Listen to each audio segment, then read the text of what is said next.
ನಮಸ್ಕಾರ. ಸ್ವಯಂ ಪಾಕ ಅಭಿಮಾನಿಗಳಿಗೆ ಸ್ವಾಗತ. ಈ ದಿನ ನನ್ನ ಅಣ್ಣ ಶ್ರೀನಾಥ್ ಶರ್ಮಾ ಅವರು ಉಪಾಯನದಾನದ ಬಗ್ಗೆ ಸ್ವಲ್ಪ ವಿವರಣೆಯನ್ನ ಹೇಳ್ತಾ ಇದ್ದಾರೆ. ಅಂದ್ರೆ ಈ ಉಪಾಯನದಾನ ಕೊಡೋದು ಪದ್ಧತಿ ಯಾವುದೇ ವ್ರತ ಮಾಡಿದ್ರು ಕೂಡ ಇದೆ. ಈಗ ಗೌರಿ ಹಬ್ಬಕ್ಕೂ ನಾವು ಉಪಾಯನದಾನ ಕೊಡ್ತೀವಿ, ಹಾಗೆ ಗಣೇಶ ಯಾವುದೇ ವ್ರತ ಆದ್ರೂ ಕೊಡ್ತೀವಿ. ಈಗ ಉಪಾಯನದಾನದಲ್ಲಿ ಏನೇನು ಪದಾರ್ಥಗಳನ್ನ ಇಟ್ಕೊಡ್ಬೇಕು? ಉಪಾಯನದಾನವನ್ನ ಪೂಜೆ ಆದ ಮೇಲೆ ಕೊಡುವಂಥದ್ದು. ಸಾಮಾನ್ಯ ಪೂಜೆ ಮಾಡಿಸಂತ ಭಟ್ರಿಗೆ ಪುರೋಹಿತರಿಗೆ ಕೊಡ್ತಾರೆ. ಅದರಲ್ಲಿ ತೆಂಗಿನಕಾಯಿ, ಅಕ್ಕಿ, ಬಾಳೆಹಣ್ಣು, ವಿಳೆದೆಲೆ, ಅಡಿಕೆ, ಹಣ್ಣುಗಳು, ದಕ್ಷಿಣೆ ಇದೆಲ್ಲ ಇಟ್ಟು ಕೊಡುವಂತ ಪದ್ಧತಿ ಇದೆ. ಈಗ ಕಾಯಿ ಕೆಲವೊಂದಷ್ಟು ಜನ ಏನ್ ಹೇಳ್ತಾರೆ ಅಂದ್ರೆ 2 ಕಾಯಿ ಇಡಬೇಕು ಅಂತಾರೆ. ಅದೇನದು? ಅದು ಪದ್ಧತಿ ಅಂತೆ. ಕಾಯಿ ಕೊಡೋದು ಒಂದೇ ಕೊಡೋದು, ಕೆಲವು ಕಡೆ ಒಂದು ವಾಮೆ ಅಂತ ಹೇಳ್ತಾರೆ, ಹಾಗಾಗಿ 2 ಕೊಡ್ಬೋದು. ಏನು ತೊಂದರೆ ಇಲ್ಲ ಕೊಡೋದ್ರಿಂದ. ಒಂದೇ ಇಡೋದು ಸಾಮಾನು ಉಪಾಯನದಾನಕ್ಕೆ. ಕೆಲವು 2 ಇಡೋ ಪದ್ಧತಿ ಇರ್ತದೆ. ಜವಳಿ, ಅವಳಿ ಜವಳಿ ಅಂತ ಹೇಳಿ, ಜೋಡಿ ಕಾಯಿ ಅಂತ, ಜೋಡಿ ಕಾಯಿನ ಕೊಡೋ ಪದ್ಧತಿ. ಅದು ಹೇಗಾದ್ರೂ ಕೊಡಬಹುದು, ಅದಕ್ಕೇನು ತೊಂದರೆ ಇಲ್ಲ. ಕೊಟ್ರೆ ಭಟ್ರಿಗೂ ಉಪಯೋಗ ಆಗುತ್ತೆ ಜಾಸ್ತಿ ಕೊಟ್ಟರೆ. ಈಗ ಉಪಾಯನದಾನ ಮಾಡಿಸಿರ್ತೀವಿ ನಾವು, ಪುರೋಹಿತರು ಇಲ್ದೇನೆ ನಾವೇ ಈ ಪುಸ್ತಕವನ್ನು ನೋಡ್ಕೊಂಡು ಅಥವಾ ಮೊಬೈಲ್ ನಲ್ಲೋ ಹಾಕೊಂಡು ಪೂಜೆ ಮಾಡಿರ್ತೀವಿ. ಆವಾಗ ಉಪಾಯನದಾನಕ್ಕೆ ನಾವು ಕೊಡ್ಲಿಕ್ಕೆ ತಕ್ಷಣಕ್ಕೆ ಪುರೋಹಿತರು ಇಲ್ಲ ಅಂದ್ರೆ ಅದನ್ನ ಹೇಗೆ ಯಾವತ್ತು ಕೊಡ್ಬೋದು? ಆದಷ್ಟು ಆ ದಿನವೇ ಕೊಟ್ಟರೆ ಒಳ್ಳೇದು. ಯಾಕೆಂದ್ರೆ ಪೂಜೆ ಮುಗಿದಿರುತ್ತೆ, ಕೂಡಲೇ ನಿಮ್ಗೆ ಆ ವ್ರತದ ಒಂದು ಫಲ ಸಿಗಲಿ ಅಂತ ಆಶೀರ್ವಾದ ಬೇಕಲ್ಲ. ಆದಷ್ಟು ಆ ದಿನವೇ ಕೊಟ್ರೆ ಅದರಿಂದ ನಿಮ್ಗೆ ಉಪಯೋಗ ಜಾಸ್ತಿ.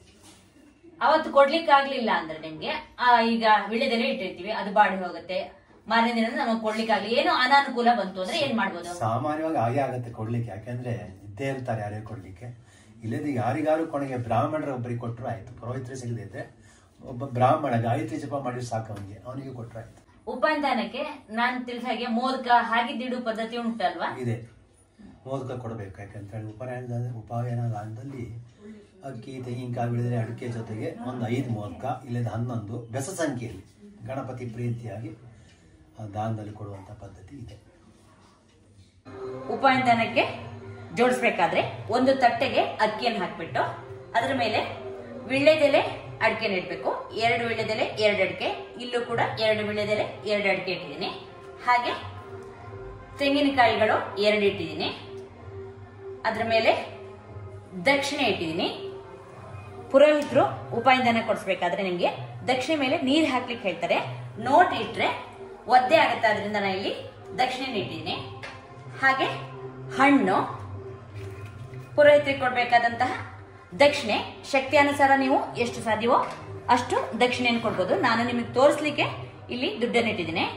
ಗೌರಿ ವ್ರತಕ್ಕಾದ್ರೆ ನೀವು ಇಷ್ಟು ಕೊಟ್ರೆ ಸಾಕಾಗುತ್ತೆ. ಗಣೇಶನ ವ್ರತದಲ್ಲಿ ಕೆಲವೊಂದು ಮನೆಗಳಲ್ಲಿ ಮೋದಕನ್ನ ಇಡತಕ್ಕಂತಹ ಒಂದು ಪದ್ಧತಿನೂ ಇದೆ. ಅದು ನಿಮ್ಮ ಮನೆಯಲ್ಲಿ ಹಿರಿಯರು ನಡ್ಕೊಂಡ್ ಬಂದ ರೀತಿಯನ್ನು ನೋಡಿ ನೀವು ಇಟ್ಕೋಬಹುದು.